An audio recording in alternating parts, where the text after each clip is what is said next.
बिस्मिल्लाहिर्रहमानिर्रहीम। अस्सलामु अलैकुम।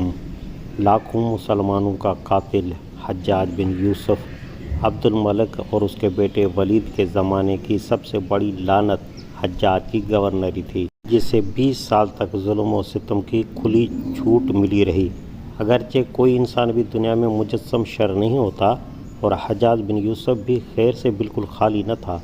कुरान पर आराब लगवाना उसकी वो नेकी है जिसकी तारीफ रहती दुनिया तक की जाएगी। सिंध की फतह भी उसी के कारनामों में से है, जिसकी बदौलत आज उस सरजमीन में अल्लाह का नाम लेने वाले पाए जाते हैं। मगर किसी शख्स की सारी नेकियां भी एक मोमिन के कत्ल नाहक के हम वज़न नहीं हो सकती। कुजा के वो जुल्म व सितम जिसका इर्तिकाब उसने अपने तवील दौरे हुकूमत में किया। मशहूर इमाम क़िरात आसिम बिन अबी अल-नजूद कहते हैं कि अल्लाह की हुर्मतों में से कोई हुर्मत ऐसी नहीं रह गई जिसका इर्तिकाब उस शख्स ने न किया हो।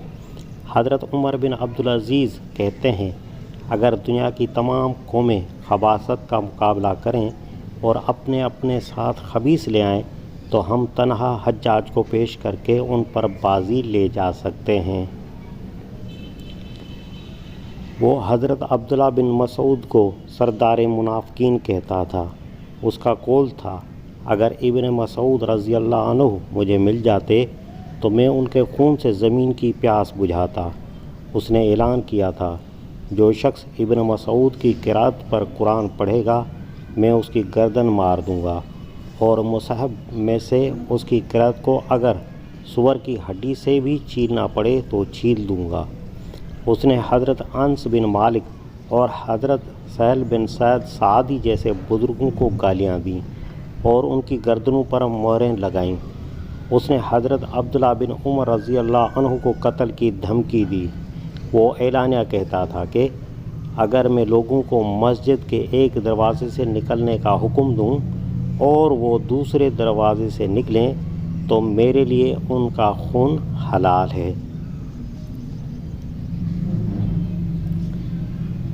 उसके ज़माने में जो लोग कैद की हालत में किसी अदालती फ़ैसले के बग़ैर कत्ल किए गए, सिर्फ़ उनकी तादाद 1,20,000 बताई जाती है।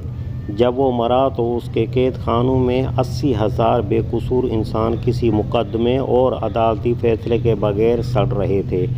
और ये ज़ालिम गवर्नर था जिसके हक़ में अब्दुल मलिक ने अपनी औलाद को मरते वक्त वसीयत की कि हज्जाज बिन यूसुफ का हमेशा लिहाज रहना, क्योंकि वही है जिसने हमारे लिए सल्तनत हमवार की, दुश्मनों को पूरी तरह मगलूब किया और हमारे खिलाफ उठने वालों को दबा दिया। ये वसीयत उस ज़हनियत की पूरी नुमाइंदगी करती है जिसके साथ ये लोग हुकूमत कर रहे थे। उनकी निगाह में असल अहमियत उनके अपने इक़्तिदार की थी। उसका क़याम व इस्तेहकाम जिसके ज़रिए से भी हो उनके नज़दीक मुस्तहसन था, क़तई नज़र इससे कि शरीयत की तमाम हदें उसकी खातिर तोड़ डाली जाएं। जुल्म व सितम इस हद तक पहुँच गया था कि वलीद बिन अब्दुल मलिक के ज़माने में एक मरतबा हज़रत उमर बिन अब्दुल अज़ीज़ चीख उठे कि इराक़ में हज्जाज, शाम में वलीद, मिस्र में कराब बिन शरीक, मदीना में उस्मान बिन हयान, मक्का में खालिद बिन अब्दुल्ला बिन अल-कसरी, खुदावंदा तेरी दुनिया जुल्म से भर गई है, अब लोगों को राहत दे। सियासी जुल्म के अलावा ये लोग आम दीनी मामलात में भी बड़ी हद तक इन्हिराफ पसंद हो गए थे। नमाज़ों में गैर मामूली ताख़ीर उनका मामूल था। जुमे का पहला खुतबा बैठ कर देते थे। ईदैन में नमाज से पहले खुतबा देने का तरीक़ा मरवान ने इख्तियार किया और उसके ख़ानदान के लिए ये मुस्तकिल सुन्नत बन गया। नाज़रीन, आपसे एक छोटी सी दरख्वास्त है कि मेरे इस चैनल को लाइक, शेयर और सब्सक्राइब ज़रूर कीजिए ताकि इस्लाम का पैगाम दुनिया के कोने कोने तक पहुंच सके। जज़ाकल्लाह।